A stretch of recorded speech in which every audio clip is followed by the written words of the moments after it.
Boa tarde. Hoje é 7 de fevereiro de 2018, dia de inovação aqui no canal Infomoney TV. Temos hoje a estreia do programa F5, um programa que vai trazer convidados para discutirmos comigo e com o Arthur todas as inovações que estão afetando as nossas vidas, os nossos trabalhos e a nossa empresa. É isso aí. Você está achando que o assunto não é com você? Você está enganado, hein? A partir de hoje, na Infomoney TV, eu e o Gustavo Cunha vamos trazer assim, a atualização para você.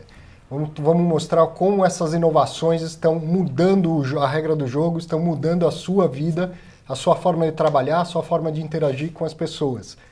Toda semana, toda quarta-feira, às 15 horas.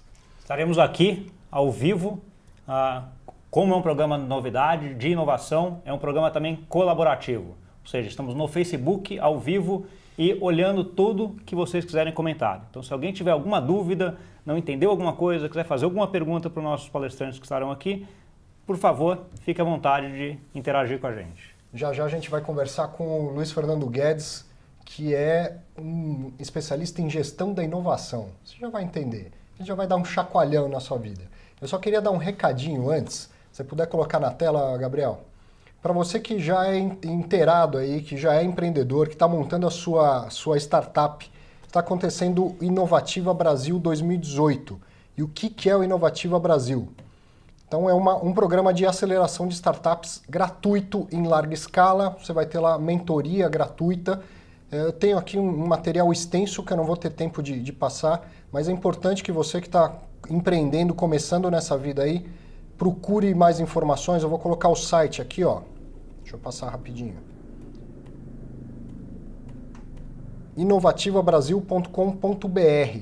Dá uma olhada lá, eu tenho certeza que você vai ter acesso à mentoria de altíssima qualidade para te ajudar aí a dar o empurrão que você precisa para colocar a sua startup de pé. Tá legal?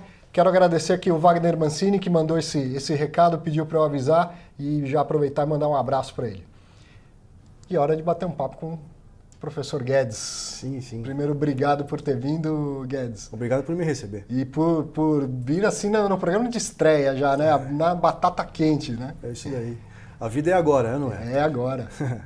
Guedes, eu estava falando agora há pouco, te apresentando e dizendo que você é especialista em gestão de inovação. Isso mesmo. Você não fez graduação em inovação. Você não recebeu lá um diploma de inovador. Não. E acho que nem hoje alguém é capaz de fazer uma faculdade dessa. Como é que é uma trajetória de vida para trabalhar com inovação? Legal.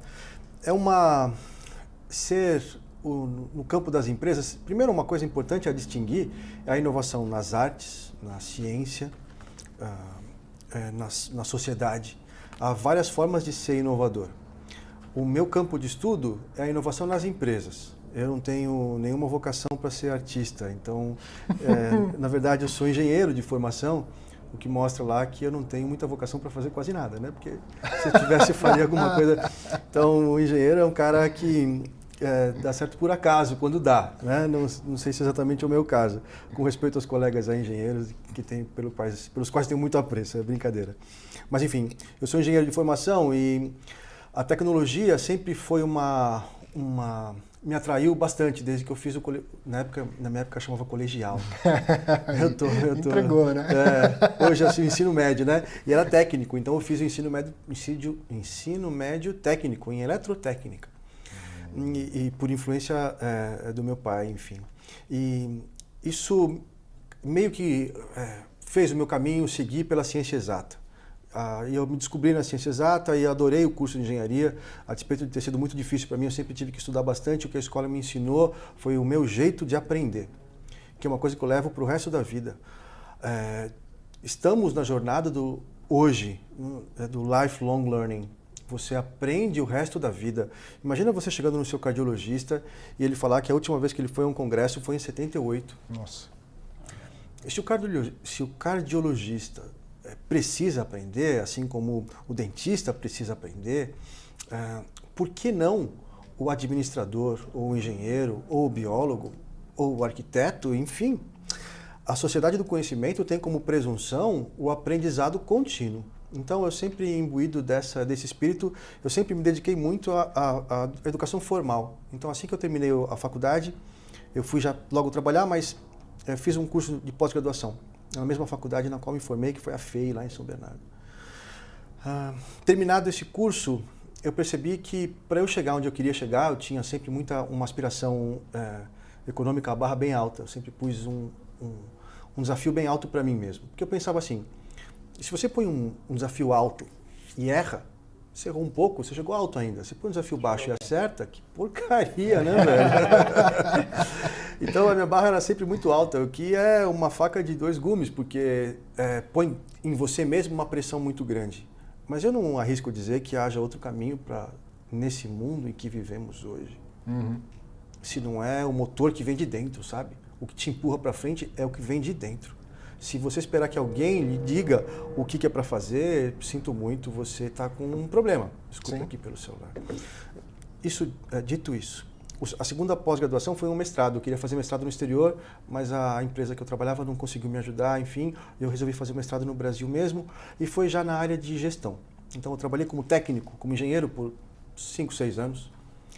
E aí encontrei na gestão, e eu não fui para a gestão, isso é um problema que inclusive acontece no Brasil hoje, a meu juízo. Os engenheiros saem do campo da engenharia para o campo da gestão, não porque o campo da gestão tenha mais glamour, ou seja mais legal, mas porque paga mais. Então é uma decisão racional desse agente, vamos chamar assim. Mercado financeiro aos montes, né? Mercado financeiro aos montes, que é onde está a grana. Então trabalhar na fábrica tem pouco glamour, mas tem pouca grana também, no mais das vezes. Que me corrijam, por favor, os colegas que estão nos ouvindo aqui, que mostrem que isso não é verdade, eu ia ficar muito satisfeito. Mas hoje, a maior parte dos engenheiros trabalha em banco. Logo depois, na indústria automobilística, que é legal também, mas no Brasil, hoje, a indústria automobilística faz pouca inovação. Mas, voltando à trajetória do inovador, a ideia foi trabalhar na fronteira entre a ciência, que eu não queria perder. Foram 5 anos muito duros, eu aprendi bastante coisa em engenharia e não queria perder isso. Mas para o lado da gestão, aprendendo a lidar com pessoas, com problemas complexos e sociais, além de éticos e morais, que a engenharia aborda, mas de maneira tangencial. Quero te fazer uma pergunta. Tem um termo que atualmente está bem em voga, que é o que a gente chama de inovação disruptiva. Né, que tem a ver um pouco aí com a inovação em si, mas tem a ver também com como é que as pessoas, as empresas atuam com isso. Como é que você, da tua experiência, ou do que você viu, como é que você vê essa... Acho que a primeira pergunta seria o que é uma inovação disruptiva para você? O termo surge por volta... na verdade, ele é popularizado, não surge. Por volta dos anos 2000, no começo dos anos 2000 até 2005, por conta de um professor de Harvard, que é o Clayton Christensen, que dialoga com esse termo como se fosse um novo paradigma. A disrupção decorre de seguir uma trilha diferente daquela que todo mundo vem seguindo, que é um tipo de inovação. Não é o único tipo de inovação. É um tipo legal, porque pode trazer um upside potencial muito grande. Quando você está na contramão, não sei se você vai lembrar, se os nossos colegas que nos ouvem aqui, nos veem também vão lembrar, do Forrest Gump. Um clássico, todo mundo adora aquele filme, a trilha sonora é sensacional, os atores são maravilhosos, e aí a certa altura, o Forrest e o Bubba Gump estão no oceano, no barquinho deles, e tem um maremoto, alguma coisa parecida com isso, e todos os barcos viram. Todos os barcos. Sobra o dele, que se enche de camarões. Ali. Então ele volta para casa como o vencedor daquela batalha, mas de maneira circunstancial. E a partir dali a vida dele muda economicamente, inclusive. Ele até investe numa empresa que é um símbolo, é uma maçã. Que, que é o comecinho da Apple. Então a disrupção pode ter a ver também até com um pouco de sorte, de você investir naquilo que ninguém investe e dar certo. Agora, há muitos outros caminhos para inovar que não são um caminho da disrupção. Esse do paradigma, de enfrentar o paradigma vigente e subvertê-lo, é uma coisa, primeiro, para pessoas muito corajosas, segundo, que tenham apetite para usar uma grana que pode nunca mais voltar. Quando a gente vê o camelô que deu certo, você fala assim, pô, camelô é um negócio legal. Mas a gente não vê o camelô que deu errado. Né? Que, diga de passagem, é a maioria. É uma maioria silenciosa. Então, quando a gente vê um cara que seguiu na contramão e deu certo, dá a impressão que...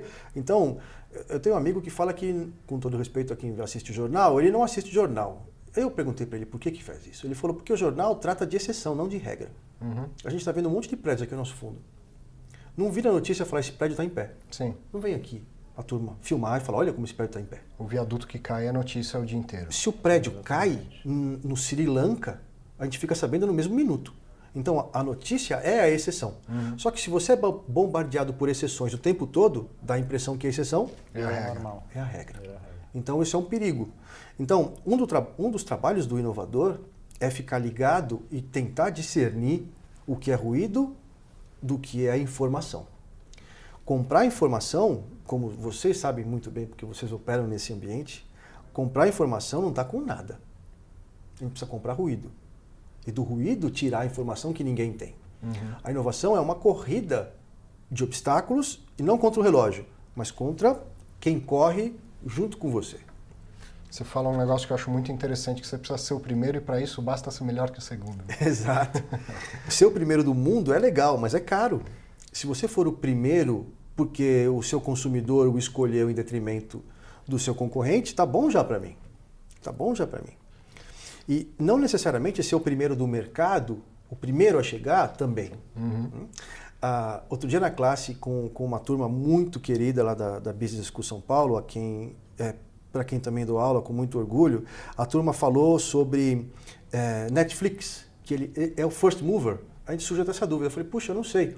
Aí vamos procurar. Na hora a gente procurou e viu que em 1850, alguma coisa, 1850, o primeiro streaming de música. Eu falei, vocês estão de sacanagem comigo. Como assim? O cara pega o telefone, liga para um número e escuta a música. Caramba. 24/7. Mas que louco que é isso, velho? Que louco é isso? Que empresa que é essa? Ninguém sabe. Foi a primeira, e daí? Ser o primeiro não tem nenhum compromisso com o seu vencedor. Exato. Sony foi primeiro, GM foi primeira. Kodak é o caso clássico, né? Que foi primeiro e que inventou a máquina digital. Inventou e fez questão de não contar para ninguém. Protegendo o seu modelo de negócio, o que é um riscaço, né? E ela virou exemplo, coitada. Exatamente. Então, e aí a gente estava falando aqui na abertura, você acha que a inovação não é com você, você está enganado, né? A inovação em si não é uma novidade, mas ela vem acelerando, né?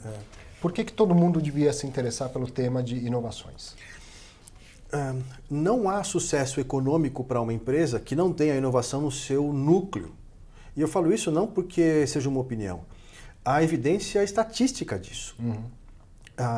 Depois meus dados ficam aqui, os colegas que quiserem interagir comigo para depois a gente abordar isso de maneira um pouco mais científica, vamos dizer assim, eu terei prazer em fazer isso. Há evidência científica robusta que a inovação é o único caminho para se manter o que um autor americano chamou de zona de lucro. A zona de lucro é aquela que traz lucro econômico para a companhia.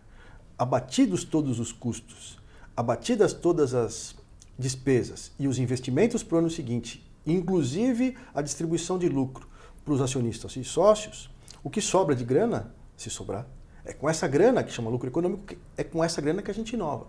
Só que corre o risco de dar aquela referência circular lá no Excel, porque essa grana só se ofere por meio de inovação. Então, para você ter grana para inovar, você precisa ser inovador. Se você não for inovador, você não tem grana para inovar, por isso que o pequeno e médio no Brasil sofre desse jeito, porque está sempre com água por aqui. O cara trabalha para pagar imposto. Depois trabalha para pagar as contas. E mais os processos trabalhistas que eventualmente vem a ter, porque a nossa legislação pelo menos era, né? Talvez isso tenha mudado agora. Também põe uma pressão danada nele ou nela, de modo que sobra pouca grana para testar. O pequeno empresário é muito...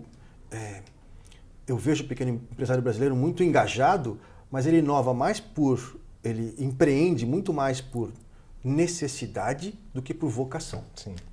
O que é muito diferente, por exemplo, no Japão. Lá, 8 em cada 10 empreendem por vocação. O cara quer, a menina quer fazer aquilo porque ela é boa em fazer aquilo, seja lá aquilo o que for.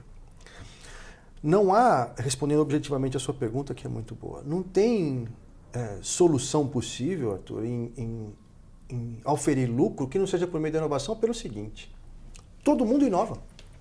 E como essa é uma corrida, se você não inova por alguma razão, é como se todo mundo tivesse parado e você andando para trás. Porque é relativo o movimento. Então, é como se a escada rolante, eu vi uma definição parecida com essa com o professor Delfim Neto, que eu achei muito apropriada. É como se fosse uma escada rolante contrária ao movimento. Então, se você ficar parado, você está indo para trás, para trás. Só para se manter no mesmo ritmo que o outro, você precisa. Agora, você quer sair na frente? Você tem que ser mais. Putz, grilo. Dá trabalho. Dá trabalho. Né? Dá trabalho, é caro, é arriscado, porque parado na escada rolante é seguro. É seguro. Até que você capote para trás, porque você não percebeu. E a gente vê empresas capotando aí. Os taxistas, no mundo inteiro, quando chegou o Uber, não estou nem falando aqui de São Paulo, de Londrina ou do Rio de Janeiro, no mundo. Em Paris, os caras viraram um carro de ponta cabeça, tacaram fogo. Que é uma reedição dos luditas lá, dos ingleses que entram na fábrica à noite para quebrar o tear mecânico, porque o cara era um tecelão e agora o tear mecânico vai acabar com o meu trampo. Ou seja, não adianta lutar com isso, ou você se atualiza junto ou então tá fora, né? Porque não tem, a inovação vai vir de qualquer forma, né? A questão de como é que você se adapta em relação a ela. Deixa eu aproveitar e pegar assim, dá pra gente um exemplo prático de alguma empresa, alguma tecnologia que mudou bastante, que foi o que mais mudou, que está mudando bastante na nossa vida, no nosso emprego, que você vê. Eu só vou pegar o gancho de um segundo aqui, se a gente não se adaptar, você falou. Adaptar-se é sensacional. Adaptar-se foi a palavra do século XX para mim, adaptação. Mas como paradigma para o século XXI das empresas, eu acho que é pouco. Porque adaptar-se significa tudo mudou e agora eu vou tentar me adaptar. Se der tudo certo, eu estou igual. Putz! Agora você tem que fazer parte da mudança antes, né? Você tem que ser parte da mudança. Então, a meu juízo, a palavra, uma pelo menos, não vou ser aqui, uma palavra importante seria protagonismo. A empresa moderna é a empresa protagonista, não só em criar produtos e serviços novos, hoje. É ser protagonista socialmente responsável, ambientalmente segura. Posso pegar um gancho do que você falou? Um gancho do gancho. Um gancho do gancho, aí com a parte que você falou da Kodak, que tem que segurar. Eu acho que isso associado à colaboração, que é uma coisa que hoje é uma coisa bastante importante, né? Então você tem que ser protagonista e tem que estar aberto a colaborar, porque você não tem toda a informação, não tem todo o conhecimento, né? Acho que isso é que a atuada aí que a gente vai ter para frente, né, Guedes? A Procter & Gamble, que é uma das maiores empresas do mundo e tem o nosso respeito e admiração por qualquer lado que olhe, tem um programa de inovação aberta, Open Innovation, lá, o nome que o Chesbrough deu, professor americano, já há 2 décadas. E o programa chama Connect and Develop, que é exatamente isso. Metade dos produtos tem que vir de fora. E um dos pilares é esse. Nem todo mundo que é mais inteligente do mundo trabalha para mim. Não interessa que empresa você seja, tá certo? Se é a NASA, se é o LinkedIn, o Facebook, o Google, não interessa. Você falava de uma empresa que está mudando o mundo. Eu tive a sorte e o privilégio de trabalhar no Google. Para mim foi uma escola, deixei grandes amigos lá. Muitos amigos que estavam lá saíram, mas continuam pessoas que eu aprendi a respeitar e gostar muito. Entre elas o Júlio Zaghini, a quem eu mando um abraço saudoso, faz tempo que não nos encontramos. O Google está mudando o mundo.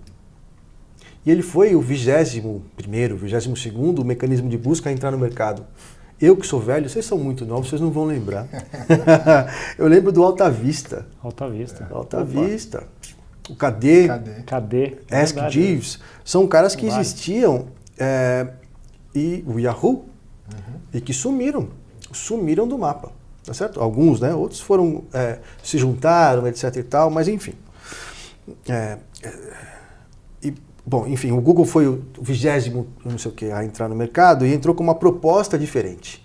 A proposta da página não ter nada, tem 2 botões. E a gente só clica em um, falar nisso, né? A gente nunca clica no estou com sorte. Não sei porque, acho que a gente acha que a gente não tem sorte, talvez. Agora você me deu até uma dica, eu vou até ver, porque eu nem sei o que é aquilo. Eu nunca cliquei. Eu também não, cara. Uma olhada mas o estou com sorte, ele te leva para o primeiro resultado da página. Ah, tá bom. Eu acho também, que eu nunca cliquei. Depois a gente testa. Mas você veja que o Google faz mais de 90% da sua receita com propaganda, né? Sim. Propaganda. Que não é nada tão novo, né? Assim, toda a mídia fez para ganhar dinheiro a vida inteira. Eu acho que é mais ainda, ele vende palavras, né? Que é um negócio assim... incrível, do outro mundo, né? Do outro mundo.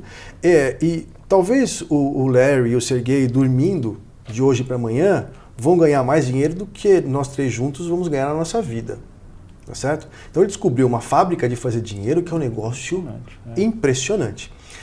E podia sentar em cima dessa fábrica e ficar lá para sempre. Mas o cara está fazendo um carro que dirige sozinho, está fazendo um balão que fica na ionosfera e joga sinal de internet para quem não tem. Ele está fazendo um óculos que projeta na tela as informações a respeito de quem chega, que inclusive tem coisas que dão certo, tem outras coisas que não dão certo, etc. e tal, mas é uma empresa que não para de inovar. Essa é, a meu juízo, a característica de uma empresa de verdade inovadora, como é a 3M, como é a IBM. E não a obrigatoriamente aqui no Brasil, na mesma a Embraer, linha, né? Ela está diversificando coisas que às vezes não tem nada a ver com o que ela começou, né? Um negócio, essa parte é importante. Buscando trazer impacto social dos seus produtos e com isso fazer dinheiro. Não tem problema nenhum. A gente, por vezes aqui no Brasil, associa fazer dinheiro com coisa ruim. Né? Sem lucro nada para de pé. Nenhuma ONG. Nenhuma ONG. Precisa ter, nem que seja para reinvestir, Exato. mas enfim, oferir lucro de maneira ética e legal é absolutamente necessário, desejável para um país. E distribuir, eventualmente, parte desse lucro e tal. Se eu tivesse mais tempo aqui, eu explicaria como o Google deixa dinheiro na mesa nos leilões. Então, talvez seja tempo para a gente conversar isso outro dia. Não, a gente vai voltar, porque eu tenho um outro ponto. Eu queria voltar um pouco na parte de tecnologia, mas tem um outro ponto também, que essas tecnologias acabam sendo muito concentradoras, né? Então, você teve uma concentração de renda aí nos últimos anos incrível, que é um tema que acho que uma outra oportunidade a gente poderia... Só em 10 segundos. Google e Facebook concentram, sei lá, quanto por cento do marketing digital do mundo hoje? Imagino que é um negócio... É um negócio absurdo, deve chegar à casa dos 80%. Estou aqui chutando, não sei exatamente, então me perdoem se eu estiver muito errado, mas é um número muito grande. Se você quiser anunciar, tira Google e Facebook... Você está anunciando para quem, né? Você tem o LinkedIn, que é legal, mas o Instagram é Facebook. O LinkedIn, que é Microsoft hoje, etc. e tal, mas você vê que a participação deles, sem nenhum juízo de valor, é pequena, né? Comparada com esses dois gigantes. Então, sem dúvida, um dos problemas da tecnologia dominadora é essa concentração. O que dá muito poder para uma empresa, o que, do seu ponto de vista social, eu não sou socialista, mas é uma coisa que me preocupa. Me preocupa também o legislador americano, por exemplo, quando divide a AT&T, por exemplo, nos Estados Unidos, onde detinha o monopólio das telecomunicações, que naquela altura telecomunicações era uma coisa importante, pacas, hoje não tanto. Hoje vira o meio, né? O que está sob é o que é mais importante. Mas fala para dividir a AT&T, que tem que dividir E hoje em dia ninguém mais faz isso. Você tem um economista italiano que é radicado nos Estados Unidos que se chama Luigi Zingales. Eu recomendo muito a obra dele. E os papers mais recentes, ele fala que acabou o antitrust nos Estados Unidos.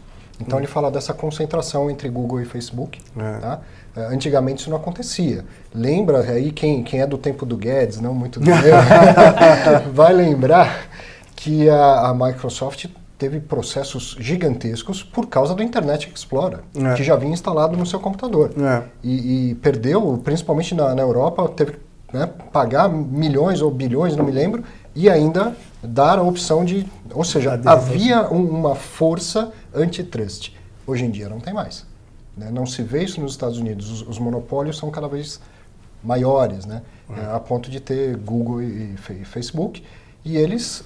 encampando as inovações para dentro. O primeiro cara que aparece com algo diferente, ele vai lá e compra. Quem é que surge, que consegue concorrer com Google e Facebook? Eles têm dinheiro infinito, né? Para todos os efeitos práticos é infinito. E quem resiste a dinheiro infinito? Nelson Rodrigues fala que dinheiro compra até amor verdadeiro.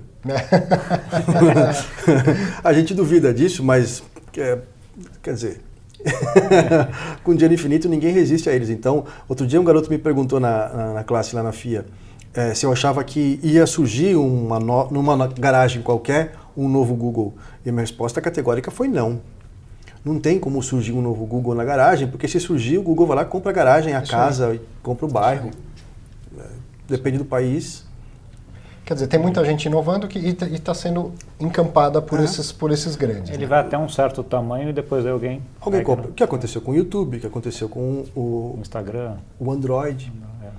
O Android eram empresas. E mesmo a Microsoft, o Word, Excel e PowerPoint foram desenvolvidos por 3 empresas diferentes. Você vê que a interface deles até hoje ainda é um pouquinho diferente. Tem algumas coisinhas que eles tentam, e olha quanta gente boa trabalhando nisso tem para tornar igual. Mas são 3 produtos diferentes que foram encapsulados abaixo do mesmo guarda-chuva. Então, o que não tem problema, teoricamente, porque o capitalismo também vive de M&A. A turma de M&A precisa viver também. Não tem problema nenhum comprar empresas. A gente conversava ontem, inclusive, sobre IoT, né? E a Intel Capital comprou 3 dezenas de empresas no ano passado, só de IoT. E isso é ótimo para quem vende. E certamente para quem compra também, porque senão o cara não compraria, porque eles são bem dos espertos. Você tocou nesse assunto do IoT, que é a internet das coisas, né? E ao longo das próximas semanas nesse programa a gente vai falar muito disso, né, Gustavo? Inteligência artificial, blockchain, né? Essas mudanças todas cada vez mais rápido e chegam a assustar um pouco as pessoas, né? E eu queria até emendar um pouco, porque assim, IoT especificamente, ele está entrando, antes era uma coisa mais de fábrica, agora está vindo um pouco para a nossa casa também, né? Opa. E com várias iniciativas, o próprio Google, Amazon, Apple, etc. É uma coisa que a gente acha que está longe ainda, mas já está aqui, né? Quer dizer, é uma coisa que está... A vida é conectada, né? A vida atual. A vida futura, putz, mais ainda. A McKinsey tem um estudo que fala que na sua casa, em 2020, vai ter mais de 500 objetos conectados. Eu tenho um aqui, por exemplo, que é um relógio. Mas poderia ser um marca-passo, que o meu médico saberia como é que está a minha situação do dia a dia. Assim como se eu durmo com o relógio já tem está conectado com o celular, que eventualmente está conectado com o meu médico, que fala que eu estou dormindo bem, eu estou dormindo mal, que eu devia tomar isso antes de dormir, eu devia desligar o computador 2 horas antes de dormir, ou seja lá o que for. A conectividade tem a aspiração de tornar a nossa vida melhor. Só que como toda inovação, isso é legal pensar, você que nos ouve e que nos assiste, pensar sobre isso para ver se também faz sentido para você. Não tem problema resolvido que não traga um outro problema junto. A inovação é uma moeda de 2 faces, sempre é. Há de se ver se o problema que resolve, se o problema que cria não é maior do que o problema que resolve, tá certo? Aí não dá payback. Os efeitos colaterais. Mas tem efeito colateral, assim como remédio. Não tem remédio sem efeito colateral. Você fala, pô, não percebi. Não quer dizer nada, né? Talvez seja perda de memória, efeito colateral. Bom, e dessas coisas todas que a gente está vendo mudar e cada vez mais rápido, eu vou ficar sem emprego, eu devo ficar assustado, isso é uma ameaça ou isso é uma oportunidade, esse mundo de coisas novas que a gente está vendo surgir? Essa é uma excelente pergunta. Quanto tempo a gente tem mesmo? Tem pouco, estamos chegando ao final já. Porque a resposta é uma ameaça e uma oportunidade. A tecnologia por si só, ela não tem nenhuma conotação ética. A tecnologia, se dá para fazer, vai ser feito. É simples como isso. É lógico que tem limites para isso, mas os limites são tão à frente que se houver uma tecnologia que poupa a mão de obra, ela vai ser implementada. Claro. A tecnologia e o capitalista têm pouca preocupação necessariamente, né? No caso geral, vamos dizer assim, não tem a preocupação social do que como reengajar a turma que perdeu o emprego ou que não está preparada tecnicamente, etc. e tal. Esse é um problema social que nós, como sociedade, como governo, temos que resolver. E essa é uma discussão em aberto. Isso sempre ocorreu. Sempre ocorreu. Sempre. A diferença é a velocidade. É a velocidade. A gente passa de um momento linear para um momento exponencial, onde o crescimento é explosivo. Então, antes, no trabalho do campo, que abrigava centenas, milhares de trabalhadores, obrigado. Hoje, com alguns, remotamente, você faz a mesma coisa. Faz melhor. Então, as máquinas conectadas, a inteligência artificial, vão facilitar muito o trabalho.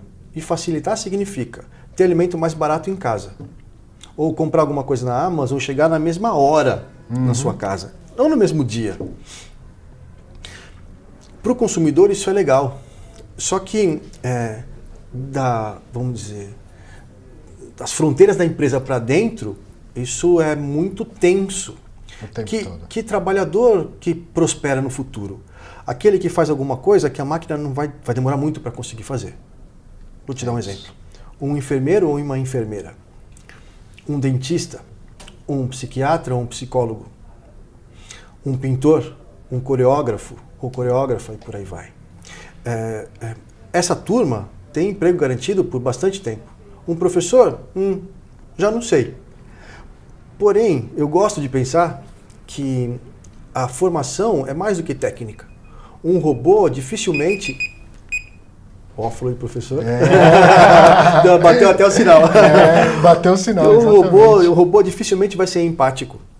Ele pode ser, ele aparentar ser, mas é uma empatia fria. O professor transmite mais, eu gosto de pensar assim, transmite mais para o aluno do que só a técnica de matemática, de língua portuguesa, seja lá o que for. O professor pode servir de inspiração em alguma medida. Então, e tem um pouco do que você comentou da parte psicológica, né? Que a máquina ainda está longe de alcançar. Está né? longe de alcançar. Bom, a gente, infelizmente, está com o tempo estourado, mas tem mais, né? Daqui a pouco tem mais. Então, quero te agradecer muito. Você gostou, né? Sei que você gostou. Semana que vem tem mais Luiz Guedes aqui. Dizer para você, parceiro, sucesso, parabéns pela estreia. E é isso, cara. Espalhe a inovação. Está começando o F5 essa semana, essa quarta-feira, mas todas as quartas-feiras a gente vai estar por aqui. O professor Guedes fica aqui, grava o programa na próxima quarta-feira, porque é carnaval, todo mundo vai querer curtir o seu, e quando você estiver voltando com aquela ressaca, ele vem te dar um outro chacoalhão para falar, olha o que está acontecendo, vamos nos atualizar. Essa é a nossa proposta. Exatamente. Vamos embora, então. Obrigado pela participação e até quarta que vem. Um grande abraço, até semana que vem. Tchau, tchau.